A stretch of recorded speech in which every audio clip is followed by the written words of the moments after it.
Oi, eu sou o Padre Mike Schmitz e você está ouvindo o podcast A Bíblia em um Ano, onde encontramos a voz de Deus e vivemos a vida através das Escrituras. O podcast original, The Bible in a Year, foi produzido pela Ascension, e essa é a versão brasileira, traduzida pelo Heitor e dublada pelo Leandro. Usando a linha do tempo da Bíblia A Grande Aventura, nós vamos ler de Gênesis até Apocalipse, descobrindo como se desenrola a história da salvação e como nos encaixamos nessa história hoje. É o dia 35, caraca gente, a gente tá indo muito bem. Vamos ler Êxodo capítulo 13 e 14, Levítico capítulo 10 e o Salmo 53. A Bíblia que eu uso todos os dias é a Bíblia da Grande Aventura da Ascension, que é em inglês, mas você pode acompanhar usando qualquer Bíblia que você preferir. A gente recomenda utilizar a Bíblia do Peregrino para você poder ler a tradução que a gente utiliza aqui. E se você estiver interessado em acompanhar quais são os seus próximos capítulos ou marcar o quanto você já leu, você pode baixar o nosso plano de leitura gratuitamente na descrição do vídeo. Se você ainda não se inscreveu nesse podcast, eu não entendo. Como você continuou voltando aqui todo dia por 35 dias seguidos e ainda não se inscreveu? Você me impressiona. Isso é bem impressionante, na verdade. Mas sem mais delongas, vamos começar. Êxodo, capítulo 13. O Senhor disse a Moisés: Consagra-me todos os primogênitos israelitas. O primeiro parto, tanto de homens quanto de animais, me pertence. E Moisés disse ao povo: Lembra-te sempre deste dia em que saístes do Egito, da escravidão, quando com mão forte o Senhor vos tirou daí. Não se comerá nada fermentado nesse dia. Estais saindo hoje, mês de abril. Os pães ázimos. Quando o Senhor te houver introduzido na terra dos cananeus, heteus, amorreus, heveus e jebuseus, que jurou a teus pais que te daria, terra que mana leite e mel, então nesse mês celebrarás o seguinte rito. Durante 7 dias comerás pães ázimos, e no 7º dia se fará festa em honra do Senhor. Durante esses 7 dias se comerá pão ázimo, e não deverá aparecer fermento nem nada fermentado em todo o teu território. E explicarás esse dia a teu filho. Isso é pelo que o Senhor fez em meu favor quando saí do Egito. Isso te servirá como sinal no braço e memória na fronte, para que tenhas nos lábios a lei do Senhor, que te tirou do Egito com mão forte. Guardarás este mandamento todos os anos em sua data. Os primogênitos. Quando o Senhor te introduzir na terra dos cananeus, como jurou a ti e a teus pais, e a entregar a ti, dedicarás todos os primogênitos ao Senhor. O primeiro parto de teus animais, se for macho, pertence ao Senhor. A primeira cria de asno tu a resgatarás como um cordeiro. Se não a resgatares, a desnucarás. Mas os primogênitos humanos sempre os resgatarás. E amanhã, quando teu filho te perguntar, o que significa isso? Tu lhe responderás, com mão forte o Senhor nos tirou do Egito, da escravidão. O faraó se havia obstinado em não nos deixar sair, e então o Senhor matou todos os primogênitos do Egito, tanto de homens quanto de animais. Por isso, eu sacrifico ao Senhor todo primogênito macho dos animais. Mas os primogênitos de meus filhos eu os resgato. Isso te servirá como sinal no braço e frontal, entre os olhos, de que o Senhor te tirou do Egito com mão forte. Rumo ao Mar Vermelho. Quando o faraó deixou o povo partir, Deus não os guiou pelo caminho da Palestina, que é o mais curto, pensando que se arrependeriam se fossem atacados e voltariam ao Egito. Por isso Deus fez que o povo desse uma volta pelo deserto rumo ao Mar Vermelho. Os israelitas tinham saído do Egito bem armados. Moisés tomou consigo os ossos de José, como ele fizera aos israelitas jurar. Quando Deus vos visitar, levareis daqui meus ossos. Partiram de Sucote e acamparam em Etam, à margem do deserto. O Senhor caminhava diante deles, de dia numa coluna de nuvens para guiá-los, de noite numa coluna de fogo para iluminá-los. Assim, podiam caminhar dia e noite. Não se afastava diante deles nem a coluna de nuvens de dia, nem a coluna de fogo de noite. Capítulo 14. Passagem do Mar Vermelho. O Senhor disse a Moisés: Dize aos israelitas que voltem e acampem em Pi-Hahirote, entre Magdol e o mar, diante de Baal-Sefom. Acampai em frente ao mar. O faraó pensará que os israelitas estão encurralados no país e que o deserto fecha suas passagens. Farei que o faraó se empenhe em perseguir-vos e me cobrirei de glória, derrotando o faraó e seu exército. E os egípcios saberão que eu sou o Senhor. Os israelitas assim fizeram. Quando comunicaram ao rei do Egito que o povo tinha fugido, o faraó e sua corte mudaram de opinião sobre o povo e comentaram: O que fizemos? Deixamos partir nossos escravos israelitas. Mandou preparar um carro e tomou consigo suas tropas, 600 carros escolhidos e os outros carros do Egito com seus correspondentes oficiais. O Senhor fez que o faraó se empenhasse em perseguir os israelitas, enquanto estes saíam ostensivamente.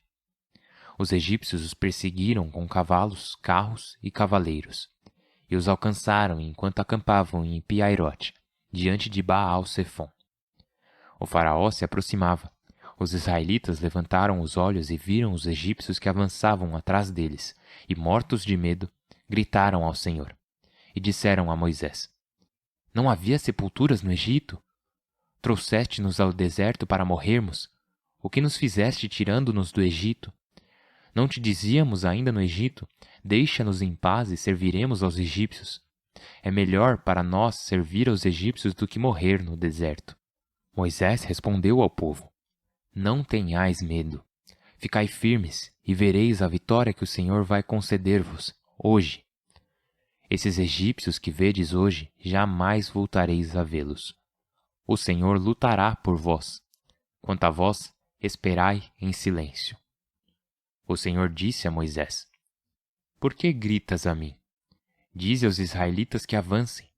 Quanto a ti, levanta o bastão e estende a mão sobre o mar, e ele se abrirá em dois, de modo que os israelitas possam atravessá-lo a pé enxuto. Eu farei que o faraó se empenhe para entrar atrás de vós, e mostrarei a minha glória, derrotando o faraó com seu exército, seus carros e cavaleiros, para que o Egito saiba que eu sou o Senhor, quando mostrar minha glória, derrotando o faraó com seus carros e cavaleiros. O anjo de Deus, que caminhava à frente do acampamento israelita, levantou-se e passou à sua retaguarda. A coluna de nuvens que estava à frente deles se pôs atrás deles, colocando-se entre o acampamento egípcio e o acampamento israelita. A nuvem escureceu, e a noite ficou escura, de modo que não puderam aproximar-se uns dos outros durante a noite inteira. Moisés estendeu a mão sobre o mar, e o Senhor fez o mar se retirar com um forte vento oriental, que soprou toda a noite. O mar ficou seco, e as águas se dividiram em duas. Os israelitas entraram pelo mar a pé enxuto, e as águas formaram uma muralha à direita e à esquerda. Os egípcios, perseguindo-os, entraram atrás deles no mar, com os cavalos do faraó, seus carros e seus cavaleiros. De madrugada, o Senhor olhou da coluna de fogo e de nuvens e desbaratou o exército egípcio. Travou as rodas dos carros, fazendo-os avançar com dificuldade. Os egípcios disseram: Fujamos dos israelitas porque o Senhor combate por eles. Mas o Senhor disse a Moisés: Estende tua mão sobre o mar, e as águas se voltarão contra os egípcios, seus carros e seus cavaleiros. Moisés estendeu a mão sobre o mar. Ao despontar o dia, o mar recuperou seu estado normal. Os egípcios em fuga foram de encontro a ele, e o Senhor arrojou os egípcios no meio do mar. As águas, ao reunir-se, cobriram carros, cavaleiros e todo o exército do faraó, que haviam entrado no mar perseguindo Israel, e não escapou um sequer. Mas os israelitas passaram a pé enxuto pelo mar, enquanto as águas formavam como que uma muralha à direita e à esquerda. Nesse dia, o Senhor livrou os israelitas dos egípcios, e os israelitas viram os cadáveres dos egípcios à beira-mar. Os israelitas viram a magnífica mão de Deus e o que fez aos egípcios. Temeram ao Senhor e creram no Senhor e em Moisés, seu servo.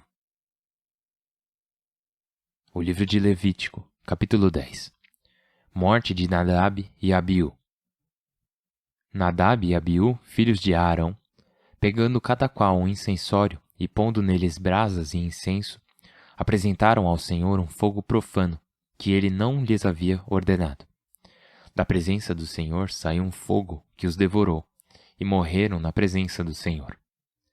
Moisés disse a Arão: A isso se referiu o Senhor quando disse: Mostrarei minha santidade em meus ministros e minha glória diante de todo o povo. Arão não respondeu. Moisés depois chamou Misael e Elisafã, filhos de Osiel, tio de Arão. Ele lhes disse: Retirai vossos irmãos da presença do santuário para fora do acampamento. Aproximaram-se e, com suas túnicas, os tiraram do acampamento, conforme Moisés havia ordenado. Moisés disse a Arão e a seus filhos, Eleazar e Itamar: Não vos despenteeis, nem vistais farrapos, assim não morrereis. Nem a ira do Senhor se acenderá contra a comunidade. Vossos irmãos, os demais israelitas, se encarregarão de chorar pelo incêndio que o Senhor enviou. Não saireis pela porta da tenda para não morrer, porque estáis ungidos com azeite do Senhor. Eles fizeram o que Moisés havia dito. Aviso aos sacerdotes. O Senhor disse a Arão: Quando tiverdes de entrar na tenda do encontro, tu ou teus filhos não bebais vinho nem licor, e não morrereis. É lei perpétua para vossas gerações. Separai o sagrado do profano, o puro do impuro. Ensinai aos israelitas todos os preceitos que o Senhor vos comunicou por meio de Moisés. Moisés disse a Arão e aos filhos que lhe restavam, Eleazar e Itamar: Pegai a oferta, o que sobra da oferta ao Senhor, e comei-o sem fermento junto do altar, porque é porção sagrada. Vós a comereis em lugar sagrado, é tua porção e de teus filhos, da oferta do Senhor. Assim me foi ordenado. O peito agitado ritualmente e a perna do tributo, vós os comereis em lugar puro, tu, teus filhos e filhas. É tua porção e de teus filhos, dos sacrifícios de comunhão dos israelitas. A perna do tributo e o peito agitado ritualmente, que são oferecidos com a oferta da gordura, agitando-os ritualmente diante do Senhor, pertencem a ti e a teus filhos como porção perpétua. Assim ordenou o Senhor. Caso de consciência. Moisés perguntou pelo bode do sacrifício expiatório, e já estava queimado.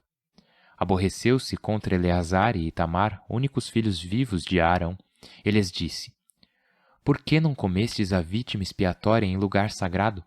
É porção sagrada, e o Senhor a deu a vós para que carregueis a culpa da comunidade, e assim expieis diante do Senhor por eles. Se não se levou seu sangue ao interior do santuário, devíeis tê-la comido em lugar sagrado, conforme me ordenou. Arão replicou a Moisés: No dia em que oferecerem diante do Senhor seus sacrifícios expiatórios e seus holocaustos, se me aconteceu isso, como poderia agradar ao Senhor se eu comesse hoje a vítima expiatória? Moisés ficou satisfeito com a resposta. Salmo 53. O nécio pensa: Deus não existe. O Senhor surge no céu sobre os filhos de Adão, para ver se há alguém sensato que busque a Deus. Corrompem-se, cometendo abominações. Não há quem haja bem. Todos se extraviam igualmente obstinados. Não há um que haja bem, nem sequer um só. Mas os malfeitores não aprenderão, eles que devoram meu povo como quem come pão e não invocam o Senhor? Pois terão de tremer, porque Deus está com os justos. O desígnio do desvalido os confunde, porque o Senhor é o refúgio dele. Oxalá venha de Sião a salvação de Israel. Quando o Senhor mudar a sorte de seu povo, Jacó se alegrará, Israel fará festa. Pai do céu, lhe agradecemos pela tua palavra, agradecemos pelos teus mandamentos, agradecemos por lutares pelo teu povo. Mais uma vez revelaste a nós em Êxodo que estás disposto. Não apenas nos vês, não apenas nos conheces, não apenas conheces nossos apelos, conheces nossa situação. Ouve nossos apelos e conheces nossa situação e responde às nossas orações e respondes lutando por nós. E te louvamos por isso, agradecemos por isso, Senhor Deus. Todos os dias lutas por nós. Continua a nos dar tua graça, continua a nos restaurar e continua a nos chamar cada vez mais perto do teu coração. Ajudai-nos a sempre dizer sim a ti. Pedimos essa oração pela intercessão da Virgem Maria abençoada, pela intercessão de todos os santos, e fazemos essa oração no poderoso nome de nosso Senhor e Deus, Jesus Cristo.